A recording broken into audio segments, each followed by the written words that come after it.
Our next panel, this is panel number 1, which is entitled Creating Freedom in Northern Ports. And I'd like to welcome to the stage some of my colleagues and friends who have been great contributors to the volume, and again, inspirational scholars who have helped me to understand a lot about this subject.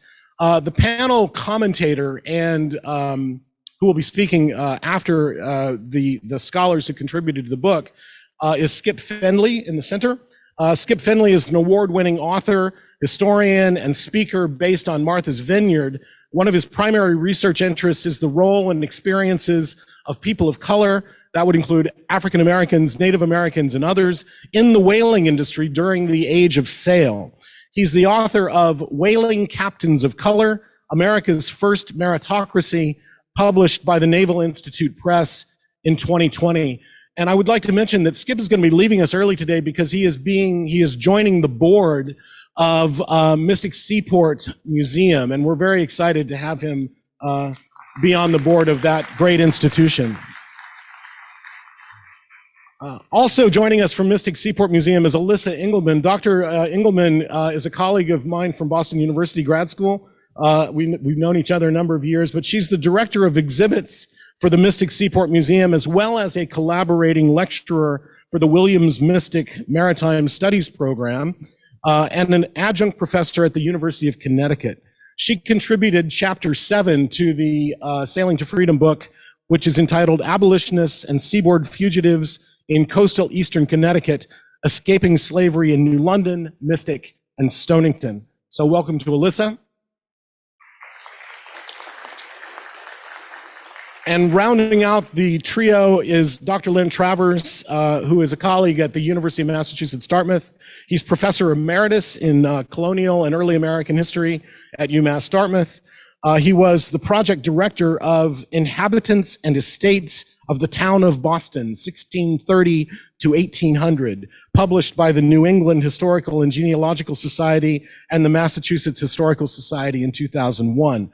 Travers' current project focuses on New Bedford's antebellum population of color, using information gleaned from the city directories that were published periodically here. He contributed chapter 9 to the Sailing to Freedom book, which is called Making a Living in the Fugitives' Gibraltar, People of Color in New Bedford, 1838 to 1845. Please welcome Lynn Travers.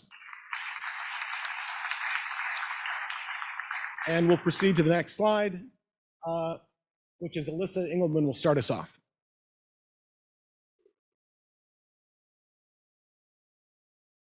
Good morning.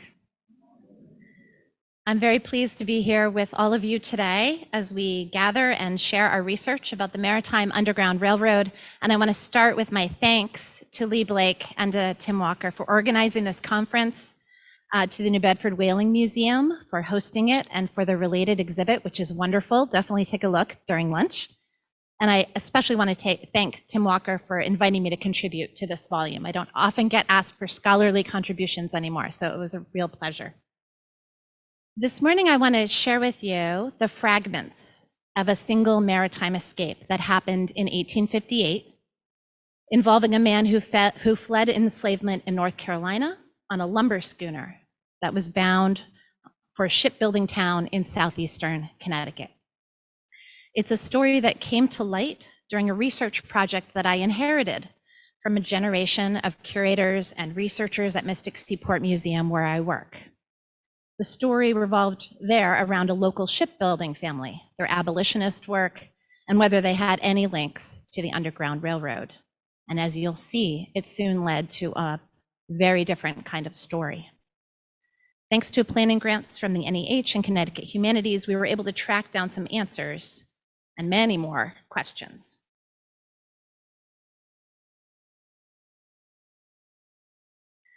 This particular escape first came to public attention just around this time of year, late September, early October in 1858, through newspaper accounts, such as the one from the New York Times on the upper left.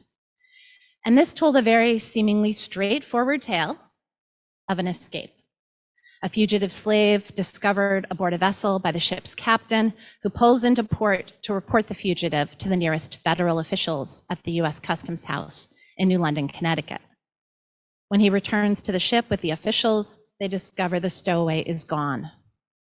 They search the city, find him, arrest him, and bring him to the customs house. Local citizens protest this based on state law, and he is able to escape again, and the newspaper says presumably headed north to Canada. Now, for a newspaper reader in 1858, this might not have caught their attention, tucked as it was between notices about fires, arrests, and carriage accidents. But for us, 164 years later, this is actually a very rich piece of primary evidence. And I used it as a centerpiece for undergraduates at the University of Connecticut when I was an adjunct there. I'm no longer teaching there, but I did have the privilege of teaching there as an adjunct in the evenings for non-history majors.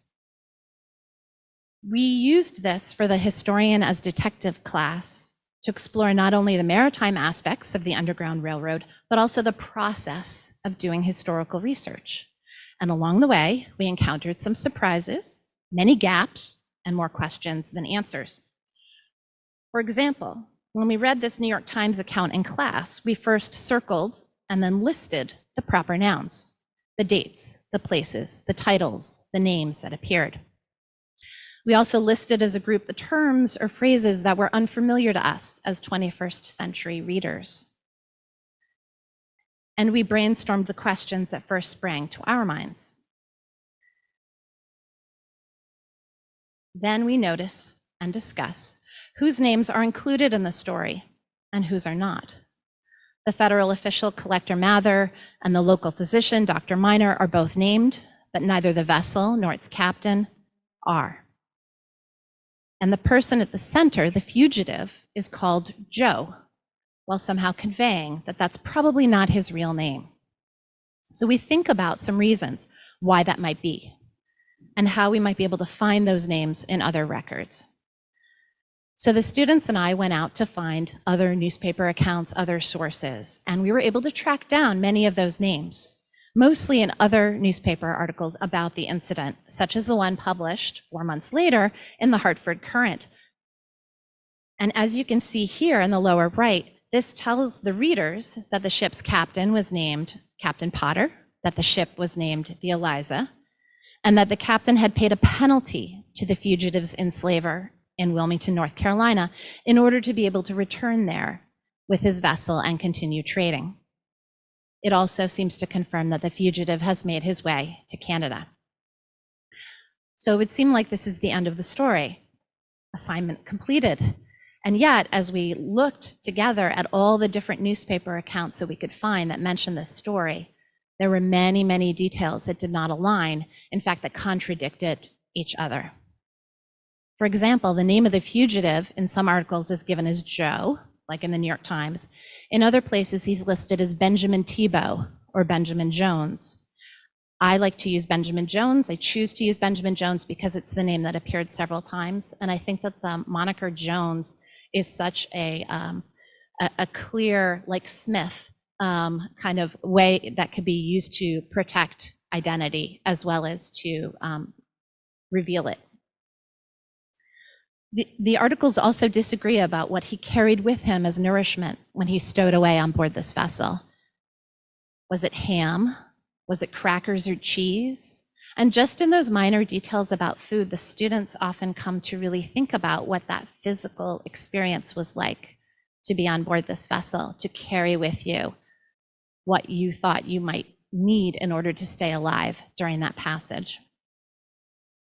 It also was unclear when we looked at the articles whether the name of the ship was the Elysa or the Elysa Potter or the Elysa S. Potter, and whether the vessel was headed towards New London itself or to another community nearby. We also looked at the language, the words used to describe the freedom seeker, and find to many of the students' surprise that even the northern newspapers, even the abolitionist papers such as Garrison's The Liberator, take a joking tone or make humorous references to Benjamin Jones' skin color, to his situation, and to the speed with which he flees New London. So these different articles in that class helped to open our eyes to the fallibility of newspapers as primary sources, to the need for multiple sources, and to the deep racism that pervaded Northern society at the time. They also led us to other questions, such as where was Benjamin Jones actually thinking that he would land when he got on board the vessel? Where was it headed before Captain Potter discovered him aboard?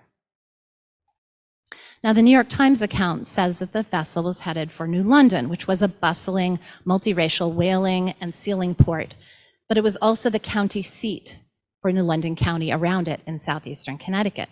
And the Connecticut newspapers make it clear that the vessel was not originally headed for New London, it was headed for Mystic, along the Mystic River, about 12 miles and 2 rivers east of the city of New London. So here's an artistic map from around this period of Mystic, and you see the river running from the north at the top down toward Long Island Sound at the bottom. While much smaller than New London and definitely smaller compared to New Bedford, New Haven, and Boston, Mystic punched above its weight when it came to shipbuilding in the 19th century before the war, with half a dozen busy shipyards stretched only along a mile of the navigable river. Looking at the list of shipyards in need of lumber at this time because of their projects during that early fall of 1858, the most likely destination for that ship, the Elysa S. Potter, are the Mallory Yard or the Greenman Yard, which are located on Adams Point, sticking out a little bit into the river from the eastern bank, and you can see it circled here in red near the top of the image. Mystic shipyards at this time regularly received schooner loads of lumber from southern ports. In the 6 years prior to the escape of Benjamin Jones, 22 cargo vessels made deliveries from southern ports, usually during the spring or summer. So the Elysa Potter was a little bit late in the season to be coming. Why go all that way for wood? We look around ourselves at the beautiful New England forests and what's available today. And we also think about the rising tensions in the 1850s between the North and the South. Why not use lumber from nearby sources instead? New England shipbuilders from Connecticut all the way up to Maine had realized by this time that longleaf yellow pine from the South had properties that were superior to any pine found in the northern states. It was harder and more flexible than the New England varieties. So while the shipbuilders used oak for the frames or the ribs of the ship, they relied on the pine for the planking and much of the interior work. And so if you look at a vessel like the Coldstream here, you can think about how many boards of yellow pine you would need to plank that vessel. It was an insatiable need for southern pine. And also the related marine supplies, such as turpentine and pitch, that also came from the South. They needed them to complete the clipper ships, the whaling ships, the fishing vessels, and the coastal schooners like the Elysa Potter that itself was built along the Mystic River. Between 1837 and 1878, a span of only about 40 years, the Greenman Yard alone, shown here, built more than 100 vessels. All that pine, the turpentine, the pitch was carried up the coast by schooners like the Elysa S. Potter from the South, which provided a very rich potential escape route for freedom seekers such as Benjamin Jones.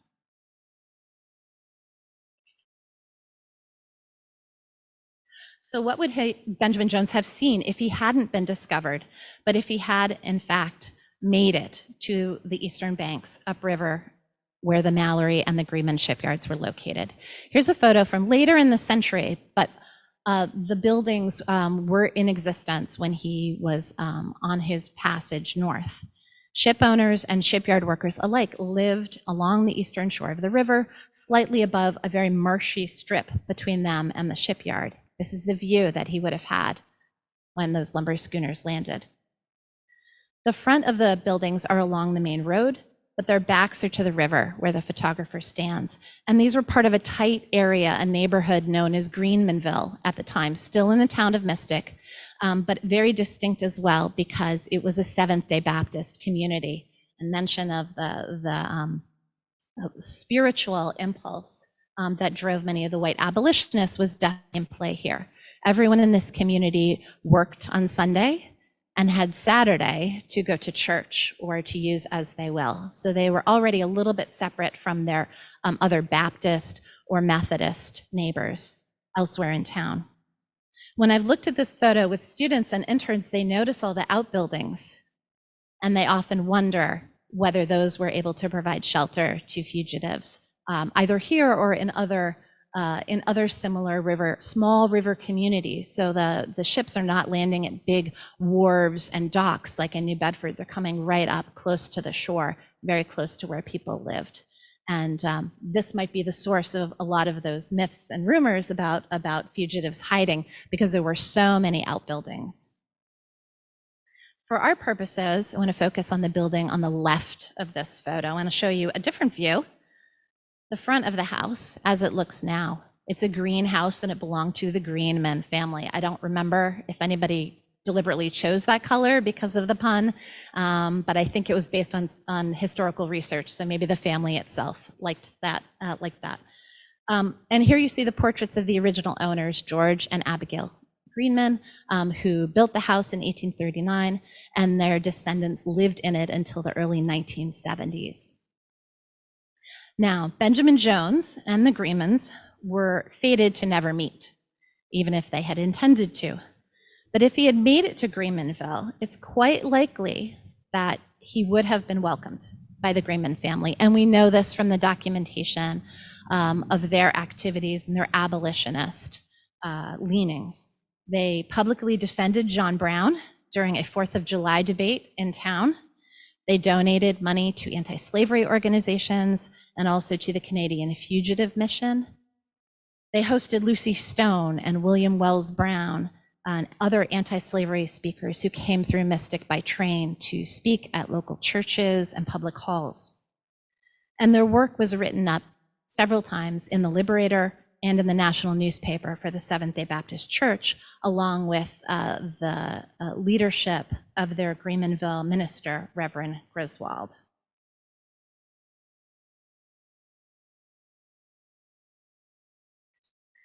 And yet, it's not that simple, because the Englemans themselves were deeply entangled with slavery through their prospering in the maritime economy. 20 of the ships they built in the 1830s and the 1840s were made for use in the southern trade to ship cotton. And some of these ships, the Englemans remained invested in after they were applying their trade across the Atlantic. So they were profiting, using some of those profits to support their abolitionist work, but still profiting. And here I really want to give credit to a former intern and Williams Mystic student, Bridget Hall, who crunched a lot of these numbers and looked carefully at them, in addition to students at UConn and interns and other Mystic Seaport researchers. As already noted, the Englemans also purchased raw materials such as southern pine, turpentine, and pitch that were almost certainly harvested and loaded onto ships by enslaved laborers in North, South Carolina, Georgia, and northern Florida. So the watery lumber highway along the East Coast brought Benjamin Jones to freedom, and it also supported the very system that had enslaved him. And the students find this fascinating. So where does that leave us as we think and talk about this story, which is actually, as you've seen, fragments of two very different stories, one about a documented maritime Underground Railroad escape, and the other about northern shipbuilding abolitionists and the antebellum maritime economy. How can we present these fragments through the surviving sites, the primary sources, the material and visual culture that remains, in a way that does justice to the complexities of the past and yet serves the needs of the present? We know the power of the maritime Underground Railroad in our national myth and memory. Actually, maritime is getting there, but we know the power of the Underground Railroad in our national myth and memory, and that has played out in Mystic as well. The piece of material culture that started this whole research project long before I was involved is this cabinet on the left, which has a recessed cavity behind it, and you can push the shelving back in order to reveal that. The last descendant who lived in the house, Mary Greenman Davis, told stories to neighbors, to teenagers, to her handyman about how her family, George and Abby, had sheltered fugitives coming off of lumber schooners from the South. There is no evidence of that either in the cabinet or written. It's equally possible that the family kept their silver in there, or maybe their hooch during Prohibition. But those stories that she told in the 60s sparked the interest of many people who started looking into the abolitionist activities and into other fugitive escapes. And that is what has led to our deeper understanding and knowledge of Benjamin Jones' escape. Even if he never made it to the Greenmans, that story made it possible for us to track him down. And what of Benjamin Jones? If you travel to New London and you visit the US Customs House, which might look familiar to those of you from New Bedford, same architect, same time period, probably the same plans. Here it is, the New London version of that. There is a plaque that was mounted in 1991 that recognizes, here he's called again Joe, and his escape through New London. I hope we can learn more about him and his journey, his actual name. We know from accounts that he had a wife and a child that he was joining in Canada, and there's a lot more that I hope we can figure out and track down about his experience. I've shared the gaps, the questions and surprises, not just because, not at all because this escape is any more significant or unusual than the other ones we'll hear about today, but because I think it's representative. And because, like so many of those others, it's seemingly simple. That one newspaper article hides so many other complexities to the story that we only see when we look from different angles. So the little fragments, along with possible answers, reveal some of the complications to the larger maritime Underground Railroad story in history, in myth and memory. And I look forward today to learning a little bit more about the currents and trends from other maritime escapes to help illuminate this story for our students, our museum visitors, and ourselves. Thank you.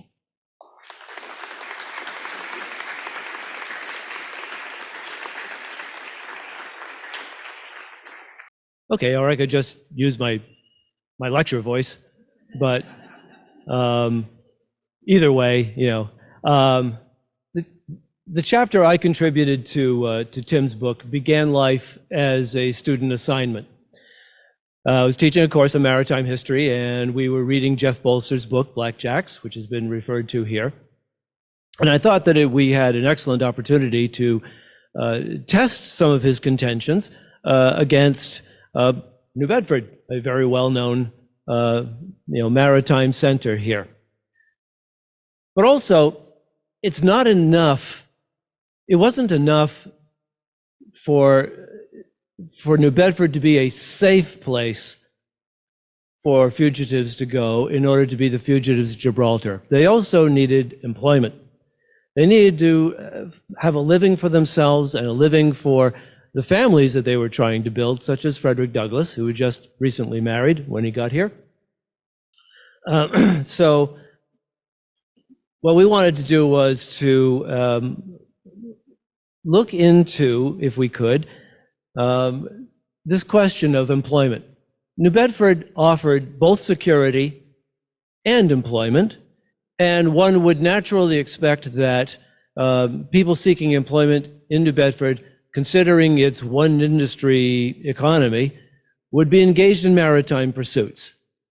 One would assume that. Was it true? This is what I wanted to, posit to my students. Now, initially, like everybody else, you go first to Frederick Douglass and his narrative of 1845, 7 years after he had, come to New Bedford. And he has a couple of pages on the subject, but it's very impressionistic, very low in details, the kind of details that we wanted. He mentioned only one person of color by name and didn't even say that he was a person of color. But he also never said what that person did for a living, and that's kind of what we wanted to know.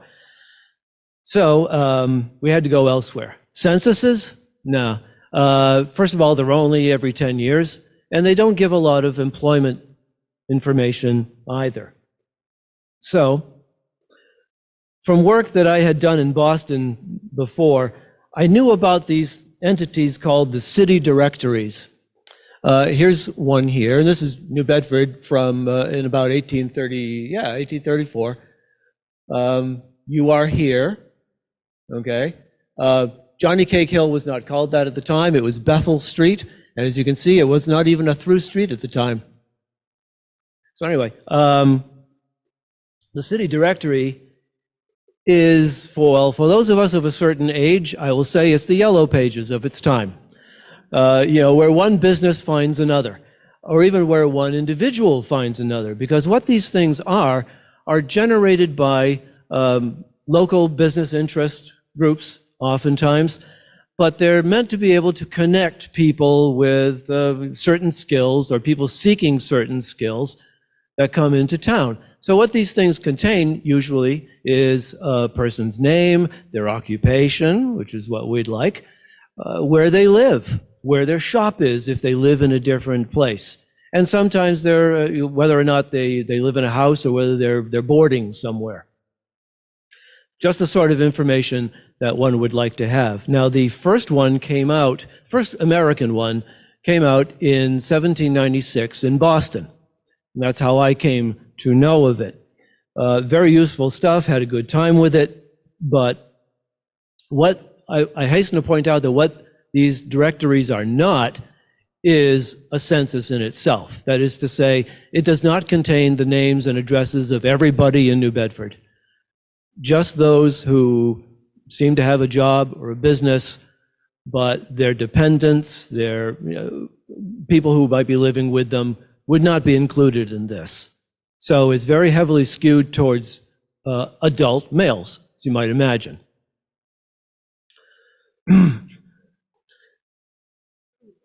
Now, the first one in New Bedford was in 1836. And then in 1838, they came up with another one, 1841, another one, 1845. They were not yearly just yet, but by the time of the late 19th century, they became annual editions as people moved in and out of New Bedford quite rapidly by then.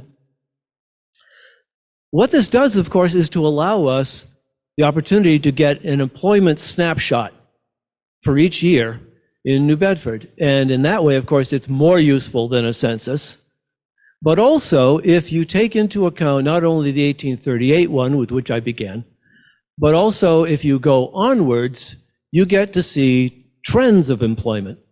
You can actually track individuals and see if they have moved, if they have switched jobs, or if they're just gone, for that matter. More on that in a bit. Let's see. Yeah, it contains a lot of interesting information. I focused on 1838 at first, that being the year that Frederick Douglass got here, and that was the year we wanted to focus upon. But these things contain, as you probably saw from the title page, a great range of information, business and civic in nature, including this, which is a town census, which apparently they took quite frequently.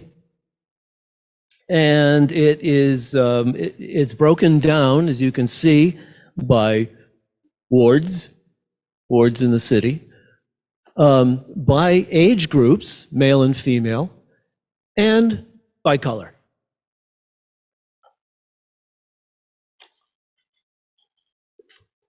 Now, for our purposes, I'm going to have to move along here, but for our purposes, this is the essential population breakdown that I want to alert you to. The population of New Bedford in 1838 hovers somewhere around 12,000. The population of color is somewhere around 1,000. You can do the addition yourself if you like, but it's around there, and which works out to 8%, or about 8% of the population. This is the largest percentage of population of color of any city in New England that I'm aware of. So what can this directory tell us about what people in New Bedford did for a living? So let's have a look. this is what it looks like when you open the pages and you get past the lists of civic organizations and churches, etc. As you can see, there is, for instance, whoops, okay. That's the right, dang it. That's right, there we go. For instance, we've got Humphrey Allen. They're in roughly alphabetical order, okay? They're in alphabetical order by last name, but kind of free form once you get to, otherwise. Humphrey Allen is a rope maker. His house is at 48 South Street and at the corner of First. So you can actually stick a pin in a map to say right where he is. Yeah, more on that later too. Or you've got William Allen, who is a merchant, and his counting room is at 11 Hazard's Wharf, but his house is at 37th, so you could actually track somebody's daily commute if you really wanted to. It's measured in footsteps in New Bedford, of course, but you could do that. And sometimes they indicate, house is here, but you notice Daniel Allen is in the ship Phoenix, so he's not here. But he boards, as to say, he lives at a boarding house in 20 North Water. And that's significant because people in boarding houses could leave, in other words, you could send mail there or messages there, and when he gets back, he'll get them, that sort of thing. So you have an address, even though you're not physically present. Now, a word about these, about how to find the people I'm particularly interested in. Boston's directories did not initially include blacks in the text. In 1820, they began doing so in a separate section called Negroes, etc., which I always thought, etc.? Yeah. The imagination runs riot, but then, and of course, it was at the back of the book. But at any rate, they were there. And as deplorable as that sounds, to the historian, that's just what you want, right? Because all the names and people are right there, and you can just look them up. In 1836, much to my chagrin, I found that New Bedford had not done that, but the people of color are in there. All you have to do is find them. And it took me a while before I figured out, I should have looked at the instructions, of course, but men don't read instructions. So you notice that there's a couple. Oh, here you go. Here's Charles Allen, or Charles C. Allen, who's a laborer, and his house is at 68 South Water Street. And I thought, oh, okay, they ran out of uppercase C's here. Well, no. Of course, you figured out that what that is a code. It's code for colored. So all you had to do was to go through the 3,360 entries in the directory and take out those marked with the C. Or rather, you have your students do it because that's what they're for, right? So what you come up with from all of this, and here's another. Here's Wesley Allen Anderson, who's in the ship Sarah Francis, boards at North Water Street.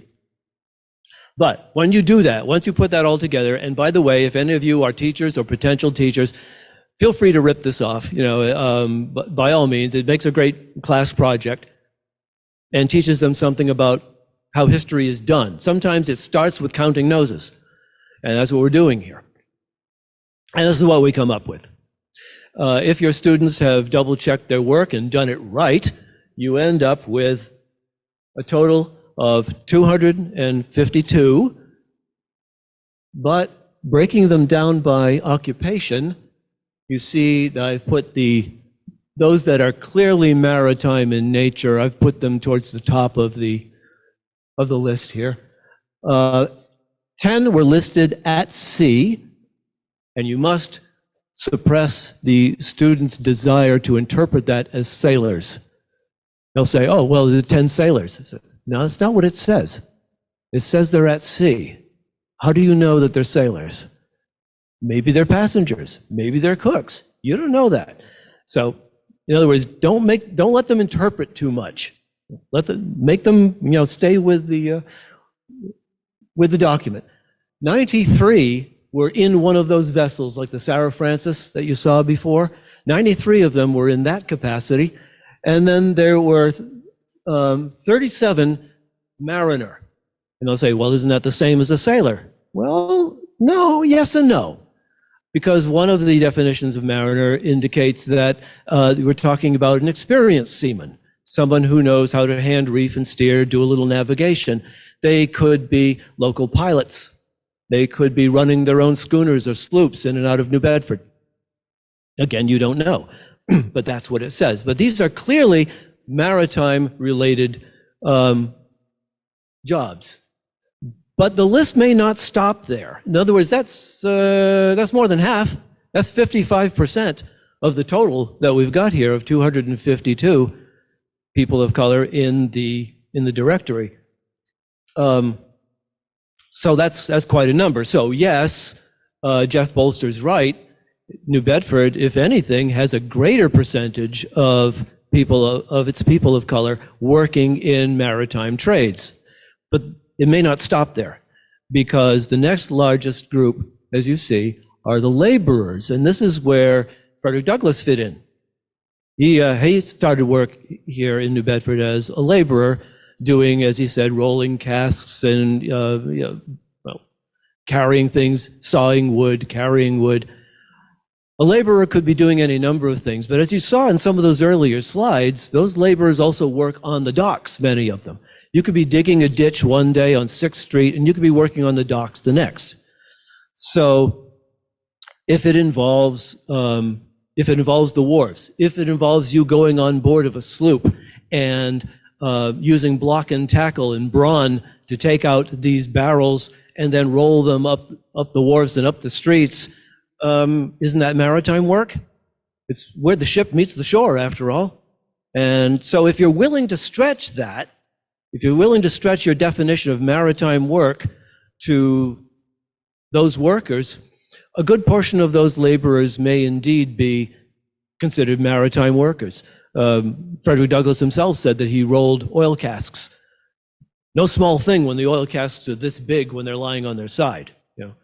And then the next category of workers, you can see, are the ones with the smaller digits.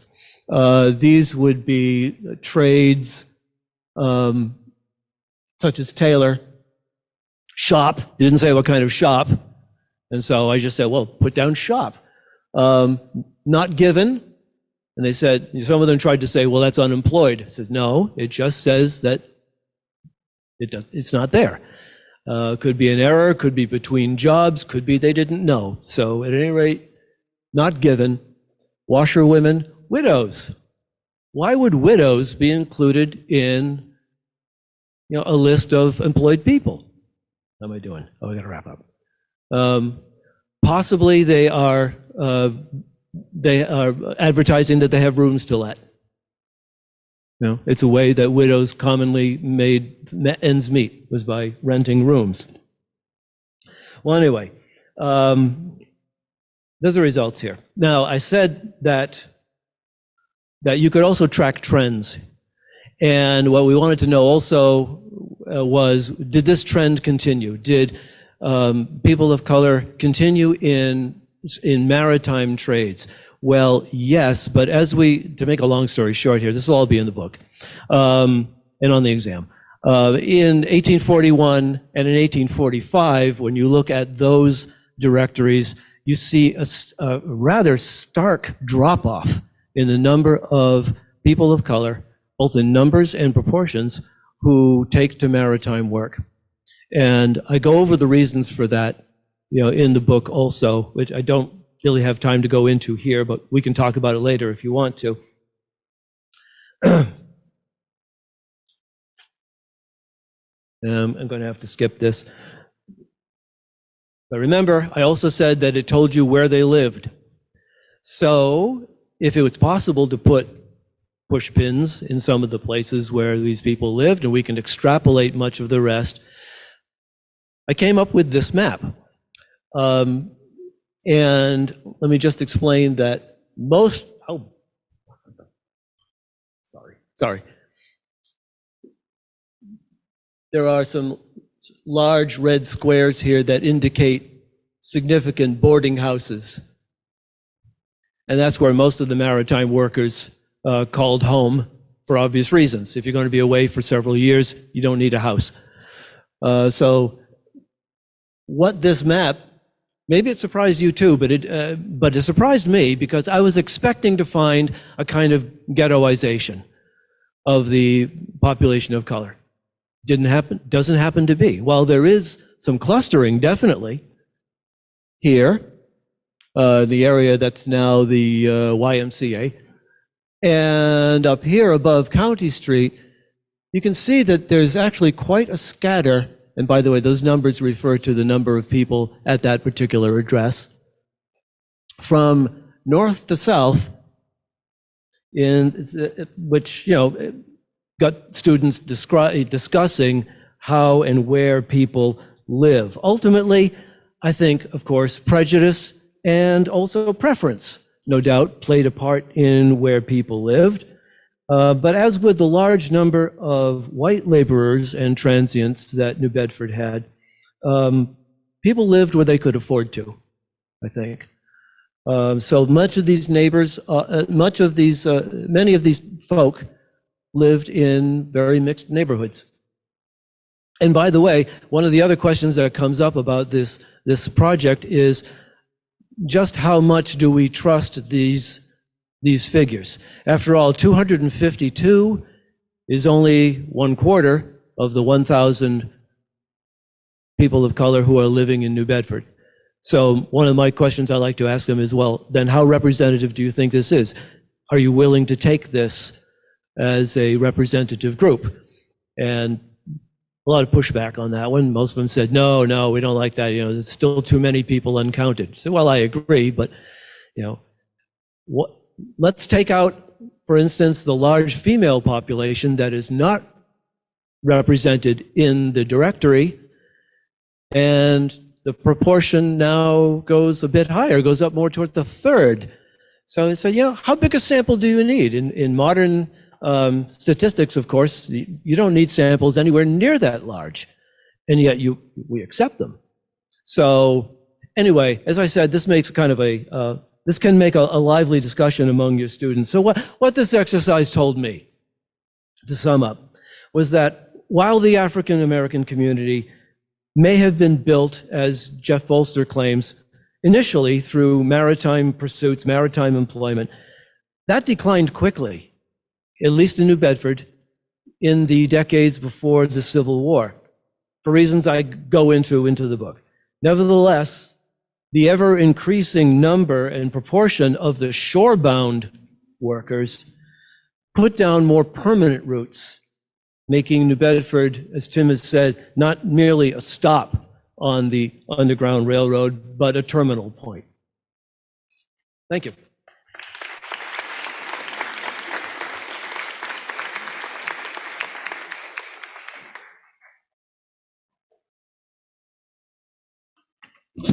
Well, thank you very much. Good morning, everyone. It's always interesting when I do something. Can you hear me? I can't. Good. I was looking at my introduction, and one of the comments was I was an independent scholar. I think that has a lot to do with the 5 weeks before graduation from college, when I decided I'd quit school and go into broadcasting and become a hard-working media type instead of a scholar like you folks are. I'm not the least intimidated, by the way, because of the 8 walls in this wonderful theater. I can tell you a lot about that one up there. For example, F.E. Brown, who sells whaling guns and lances, probably didn't do a whole hell of a lot of street business. So I don't know why he even bothered having a sign. And probably the Waller or Caller and Sons wholesale beef, they probably did the most business, because you can see what it is they can do in one word, where a picture's worth 1,000 words. And of course, we can see even from here that Mr. Hearst was very, very proud of himself, no matter what or sold, on how much business he did. It's with that vein that I look at this, you know, Tim and you scholars' wonderful book. I have a completely different view of it than you would probably expect that I would. This maritime escape from slavery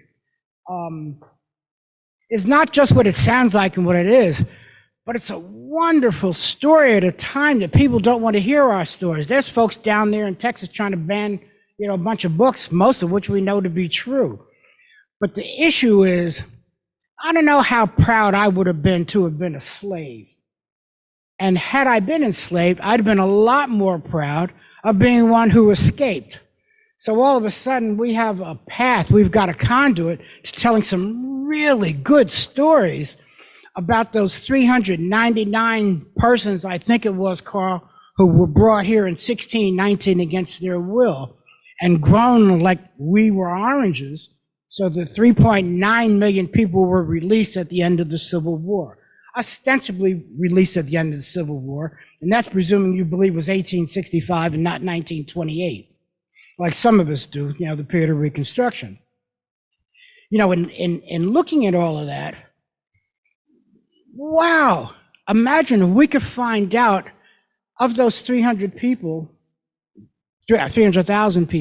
and those 3.9 million people, what gave those 309,000 people the power, the strength to endure what they had to endure? Okay, what are the stories when those people were released of not how they lived, but what did they do after that? I'd like to find out those stories because there's a lot of pride in those stories. There's a lot of agency in those stories that haven't been told yet. Because I'm in the advertising business and I do have some mercantile notions and conceits, I do work for a publisher with my real job in my third career at the Vineyard Gazette Media Group, where I'm the director of sales and marketing. So thanks to, Aki, it was you 3 years ago, the first person to bring Juneteenth to the East Coast when you guys brought it here to the museum.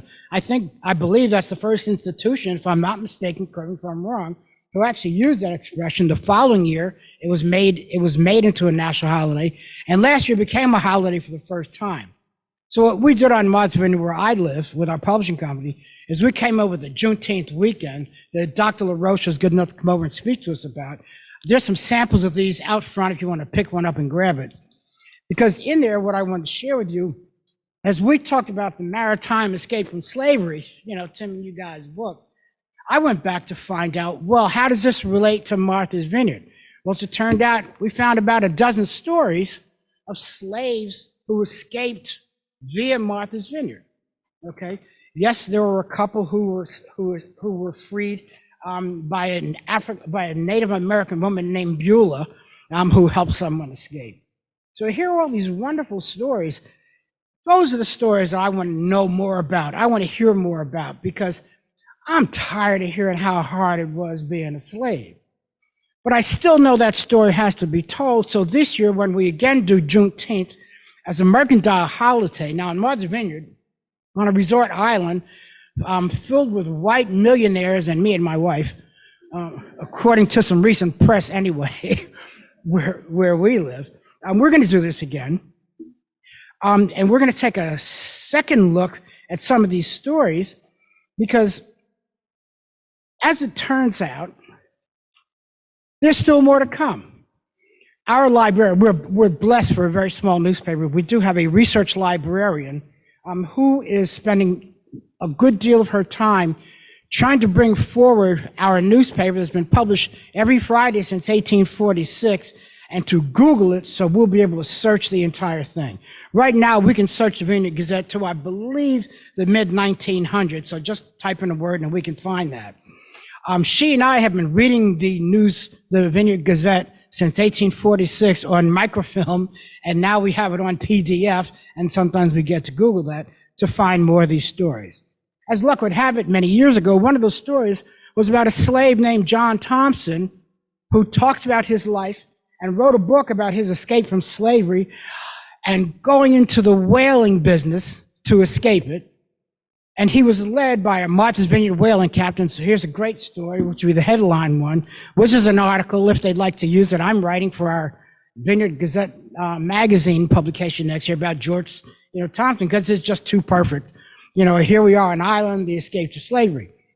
Now in that, that story in itself is also very important, because if we stop and we think back, go back to pick a year, 1928, 1865, whenever the hell you want it to be, but, whenever slavery ended, we know it began, but we know that the end of slavery began on the island of Nantucket. We know it finished or completed itself on the island of Martha's Vineyard. And we know that people of color were freed on Nantucket about 100 years before they were in the rest of America. Okay, that's a good story. The sea must have had something to do with that. Those men, those people were brought to those islands and freed from those islands 100 years. 100 years. Now, was that because they were so good at it, like cattle, we have to go get more? Or is it just a fortuitous set of circumstances in a business that was so awful, no one wanted to do it anyway, and if you didn't have to be freed, you could be paid for work in an awful industry, like the whaling industry turned out to be? I kind of like that story better. That's a story that needs to be told. These are the stories we need to tell, so there'll be more than 6 men of color in this room that I know holds 250. Thank you very much, Tim. Thank you for this. This is just wonderful, the work you guys have done. I appreciate it. I love you all.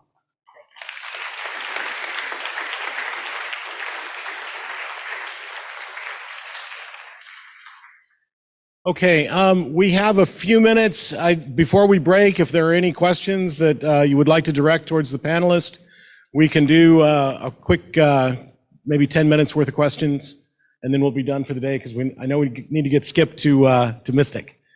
Questions anywhere? Yes, down front. Cheryl. Thank you for your presentations. Len, on your line map that you drew for New Bedford, is there a way to let me know where the AME Church was in that?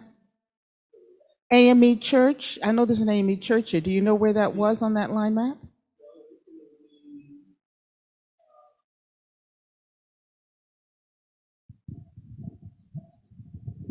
Yeah, the 1838 directory is online, and in the not very far in, I think there's a list of is a list of the number of churches in town, where they're located, and the current pastor. So yeah, it's there. And by the way, I can't claim that line drawing from mine. That comes from Leonard Bowles Ellis's 1902 history. Yeah, I just scarfed it because it was handy. Yeah, for those of you who are interested, those city directories are online. Is it 1838 and other ones as well? I believe it's other ones as well. So if you want to check them out, they're available. They're a Google search away, and you can read through them yourselves and see some of that incredible information. Other questions? Question over here? And John, did you have a question as well? Okay. So first down here, and then Captain Quebec. Thank you very much for your presentations. Very interesting morning. I have a question for Len about the directories. In the list you showed us of African American businesses, there were several that seemed to be female. I mean, you mentioned the widows. There was also the washerwoman. There was one called dressmaker, maybe hairdressers. There were several that seemed to be women. Now, you said this was a business directory, so I'm presuming these are businesses that women owned. How about white women? And were there other women in the directory that you found? No, a really good question, because it always comes up that says, well, what about the white population? And do the proportions differ? Yes, there are white women mentioned in the directory as having businesses or having services to offer. For instance, the washerwoman, I don't know if she had a business at her house or whether she moved about, or whether people brought their wash. I'm not sure exactly how that worked. But yeah, there are female shop owners in New Bedford. Also, the widows, many of them are white too. And they are also presumably letting out rooms, or, they're in the directory for some reason or other. But yes, there are, to your question. Captain Quebec? I was curious if you would all comment on our ability to interpret the historical narrative. Both the New York Times and I believe it was the Hartford Courant, talked of a coasting schooner, or coasting schooners could be 65 feet long, coasting schooners could be 200 feet long. And the ability to functionally stow away and hide on a passage from Wilmington, North Carolina, around Cape Hatteras to New London or Mystic presents a degree of naivete to the uninformed reader. And I'm wondering, how much of this was known activity, where this captain, upon returning to Wilmington, knew that he would pay sort of the cost of doing business to secure an individual's freedom. Similarly, the choice to go into the worst of occupations as a pathway to prosperity, and how we have to contextualize that knowledge as we're trying to search this historical record for these empowering stories.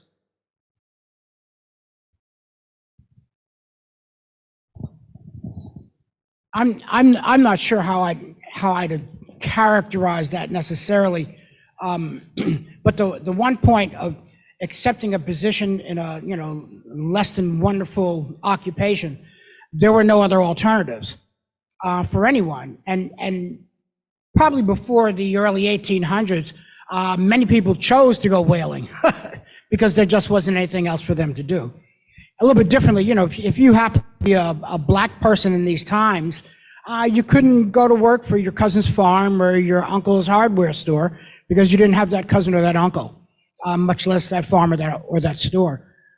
So when people needed work done, they hired who they could, who they had to, and that begins with slavery because people needed a country built, so they hired people for the wages they could afford to pay, and here we are today. As for the complicity of ship captains, there was a recollection, I think, of William Smith, who in the 1820s, I believe, stowed aboard a ship that was bound for New Bedford. He says, without the captain's knowledge. I think he was afraid of what the captain would do, but apparently the crew sneaked him on board, hid him behind some bales of stuff, and it took several days to get to New Bedford, so presumably he must have fed somehow. But when he got to the wharf, according to his narrative, he waited until the captain had gone into his cabin, and then ran up on board, jumped off onto the wharf, and just ran like hell for the center of New Bedford. Meanwhile, so he thought that the captain didn't know. Meanwhile, people on the wharf were getting out of, were saying, a fugitive, but they didn't close in on him. They moved away, gave him a path to just run like hell for the center of New Bedford, where, someone actually was able to help him. So I don't know about this question or how we would arrive at just how much knowledge the ship captains had of the illicit cargo that they were carrying. It's all anecdotal. Is this on? Just to follow up on that, in the case of the Elysa S. Potter, I think it's really important to distinguish between captains' actions before 1850 and after 1850. So with the passage of the federal, even though there had been a federal fugitive slave law before then from the 1790s, by 1850, the penalties and the federal infrastructure in place for capturing freedom seekers and returning them south was fundamentally different than in the 1830s, 1840s. So Captain Potter is not, I don't believe that he's complicit in that escape, because if he had been, he wouldn't have gone to get the officials. Because once that man was in custody, it was almost assured, although there are a few examples in Boston with, burns and things, that he would have been removed and returned to the South. So I don't think he was just covering his tracks. I think he actually, for whatever motives, whether they were economic or whether they were sympathizing with slavery, he was actually, following through on that federal law.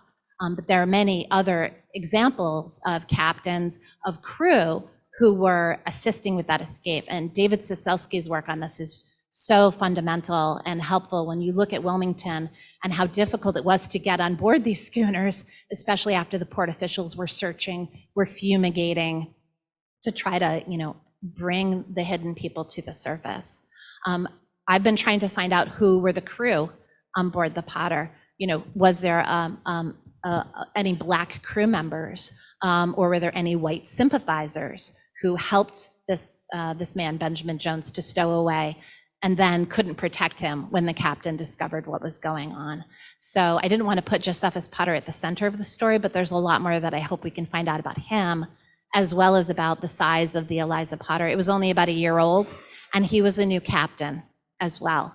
So I think there's some interesting trends that would be really fascinating to look at in terms of Maine captains, Boston-based captains, New Bedford, Mystic, and other areas, and whether there are any trends in terms of point in a career, types of vessels, who was on board, who might have been helping, who might have been not helping with these escapes.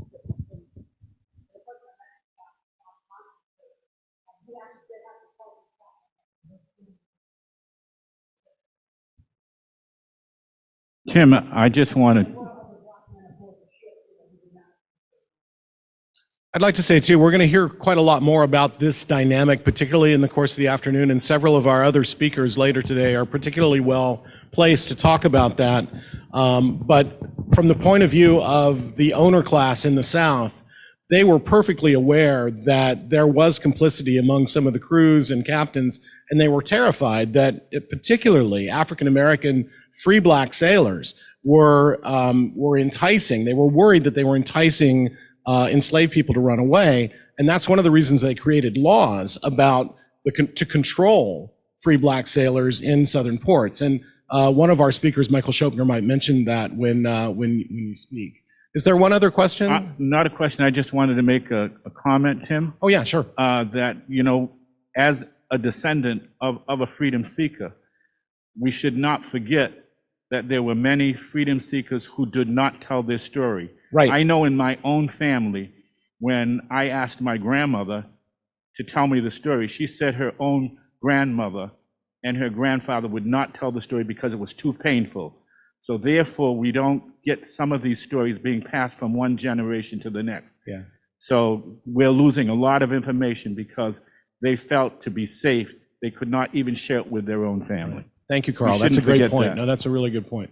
I think we have time for one more question. So I was wondering why we don't hear more about the story of Macy and the Quaker that was running from persecution as another foundation as to why the Quakers were empathetic with persecution in and of itself, especially on Nantucket, because that whole poem about exile, if we align that, we realize that there's another picture, not only in early America, but also in the moral imperative that goes beyond race.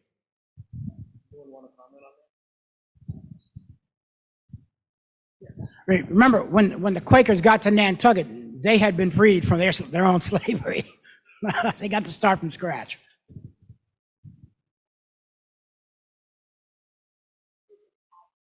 make sure it's on. Yeah, I would just add that I don't think a lot of, and correct me if I'm wrong, those of you who know better, I don't think that a lot of maritime scholars have done enough with religious history, and I don't think enough religious historians have looked at the maritime realm. And I think that that intersection is really exciting in terms of when it comes to abolition and anti-slavery and the Quakers and all of these communities that we're talking about. So I hope somebody out there does that work, because I'd like to learn from it. Maybe as a closing comment, it's worth noting that very few historians have maritime training nowadays at all. And that's one of the big reasons why this whole entire subject of maritime underground railroad has sort of fallen by the wayside. And our purpose here today is try to recenter that story and make it vibrant and make it well known. So now you're all a part of that. I've just deputized you to be to be folks of the Underground Railroad. All right, we're going to break up now. We'll be back at 2 o'clock for our next panel. enjoy your lunch, enjoy New Bedford, have a look around. The Maritime Underground Railroad exhibition is on the second floor in the Center Street Gallery, and I hope you get a chance to look at that. Thank you.